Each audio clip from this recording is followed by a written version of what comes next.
Hola, ¿qué tal? Soy Oscar Gallegos, investigador y docente en literatura. El objetivo de este breve video es exponer sobre las características principales del microrrelato según mi perspectiva.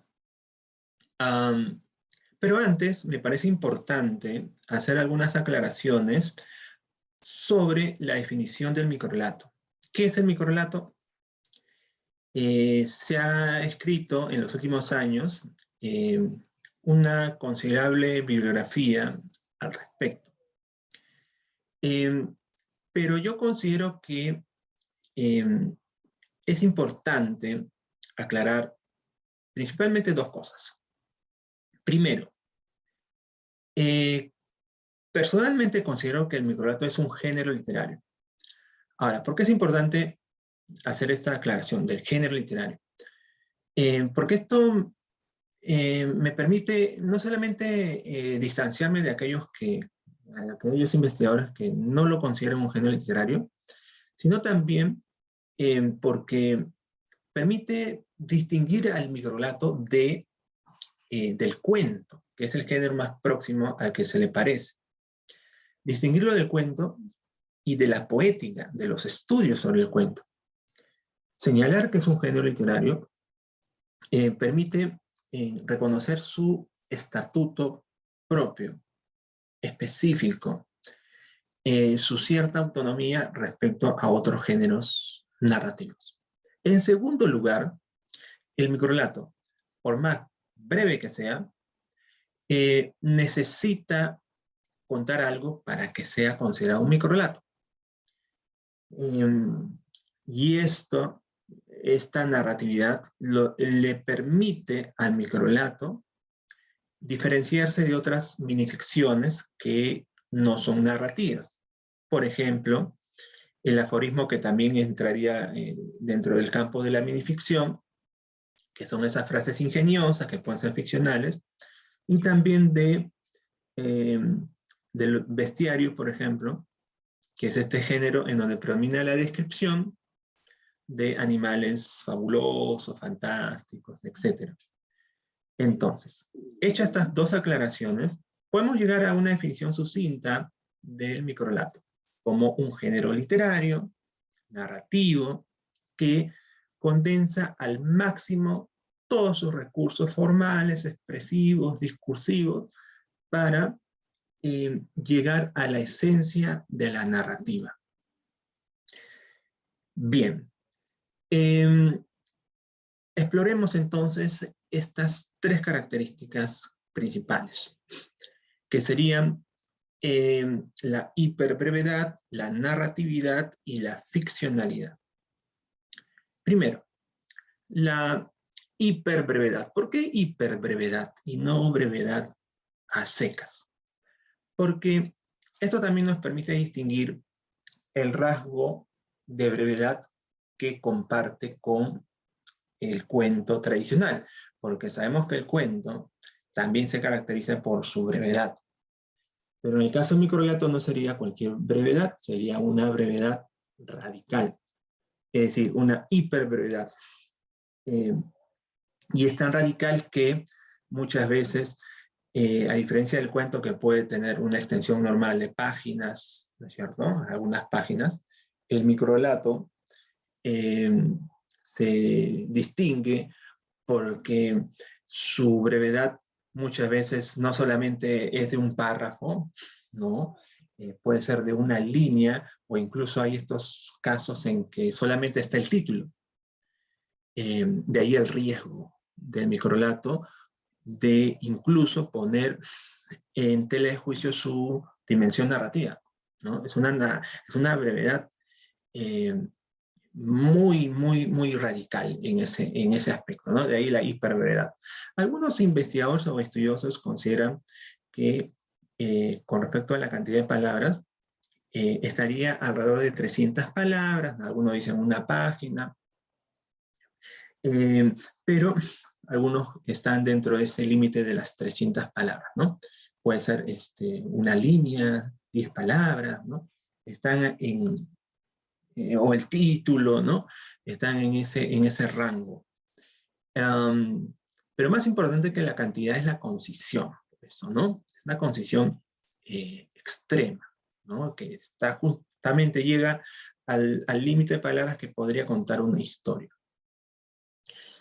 En segundo lugar, con respecto a la narratividad, esta idea de que el microrelato cuenta de todas maneras, por más breve que sea, es importante. Ahora, como la primera característica que hemos visto, que es la hiperbrevedad, hace que las otras características también se vuelvan extremas, ¿no? En el caso de la narratividad, es una narratividad también radical, y que le podemos llamar una narratividad hiperbreve, o mejor dicho, una narratividad elíptica. Yo le llamo personalmente narratividad virtual, en el sentido que lo más importante no es lo que se cuenta, sino lo que no se cuenta, lo que no se dice. Es una narratividad que presenta algún texto, pero por debajo hay un subtexto que sería lo que está ahí en estado latente, ¿no? Y que el lector debería inferir. Por eso, en cuestión pragmática, esta narratividad espera lectores acuciosos, agudos, cómplices, que completen la historia. O sea, son una suerte de coautores también. Ese es también un rasgo pragmático importante, ¿no? Como ejemplo, podemos poner este microrelato, considerado el microrelato o relato más corto de terror del mundo, ¿no? Que es de Fredric Brown, cuyo título es Knock, o golpe, ¿no? Que dice así: el último hombre sobre la tierra estaba solo sentado en su habitación. De pronto, tocan la puerta. Entonces, como vemos acá, lo más importante no es lo que se dice, sino lo que no se dice. Lo deja en suspenso, lo deja para que el lector complete la historia. Y ahí está esta cuestión elíptica, como le decía, esta cuestión de virtualidad, esta cuestión de sugerencia sobre lo que no se dice, jugando con los conocimientos del lector. De ahí que la tercera característica que vamos a ver se relaciona con las dos anteriores. Tercera característica mucho es la ficcionalidad, que también comparte con nosotros los géneros literarios, ¿no? La ficcionalidad. Pero acá nuevamente es una ficcionalidad distinta. Es una ficcionalidad en la que predominan los juegos ficcionales. A estos juegos ficcionales, que pueden ser varios, se ha reconocido que el microrelato explora dos dimensiones de la ficcionalidad bastante marcadas, como es la metaficcionalidad y el tema de lo fantástico. En el primer caso, lo metaficcional es que el microrelato reflexiona, es una ficción que reflexiona sobre la propia ficción. Es una ficción sobre la ficción, o sea, metaficcional. De ahí que predomine, por ejemplo,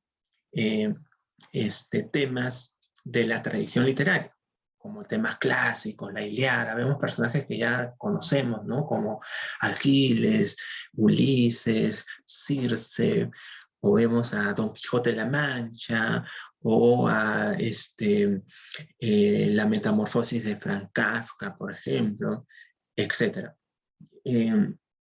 Porque el microrelato es como ese enano que se sube sobre los hombros de un gigante, y de esa manera ya no necesita contextualizar o demorarse en la descripción como el cuento tradicional, solamente pone un personaje ya conocido por la tradición, Don Quijote o Ulises, y ya sabemos ya más o menos su contexto, ¿no? Pero la idea es que le da un giro, un giro muchas veces irónico sobre la tradición, que a veces puede ser un homenaje también, ¿no? como por ejemplo ese microrelato de justamente que se llama Circe, ¿no? de Julio Torri, en donde aparece un personaje que sabemos que es Ulises porque está hablando de las sirenas, está hablando de Circe, pero es un Ulises que no le hace caso a Circe, ¿no es cierto? Porque está dispuesto a perderse, no se tapa los oídos, va como que predispuesto a la perdición, como un hombre moderno, ¿no? Diferente, ¿no? Al hombre clásico. Bueno, eh, ese es lo metaficcional, ¿no? Le da una vuelta, y también como los cuentos de los relatos de Monterroso, ¿no? En donde también hay una mirada irónica sobre la tradición, sobre las fábulas de Esopo, y en estas fábulas clásicas donde vemos mensajes morales, ¿no es cierto? En las fábulas de Monterroso no hay un mensaje moral tradicional, sino también una vuelta irónica, moderna, eh, que subvierte los cánones morales o éticos de la tradición también, ¿no? Bien. Y con respecto a lo fantástico, también, porque lo fantástico es, es este cuento en apariencia realista que también subvierte, ¿no es cierto?, lo que pensamos que es realidad, ¿no? Hay una vacilación ahí entre lo posible y lo imposible, ¿no? Por eso lo fantástico desdibuja los rasgos de la propia realidad, ¿no? Aparecen seres irreales, ¿no? Seres más allá de lo normal, extraños, monstruos. ¿Y por qué lo fantástico? Porque también lo fantástico es ambiguo, es incierto, y el microrelato se vale de este efecto fantástico para justamente condensar todos sus procedimientos, toda su narrativa. Bien, entonces es una ficcionalidad metaficcional, fantástica, ambigua, que juega con la tradición, o la subvierte también, ¿no? Bien, entonces, en este breve video hemos expuesto una sucinta definición del microrelato y lo hemos distinguido principalmente de las otras minificciones. Hemos señalado su estatuto genérico y hemos presentado tres rasgos que consideramos principales del microrelato, como son la hiperbrevedad, la narrativa virtual o elíptica y la ficcionalidad en la que predomina la metaficción o lo fantástico también. Muchas gracias por ver este video.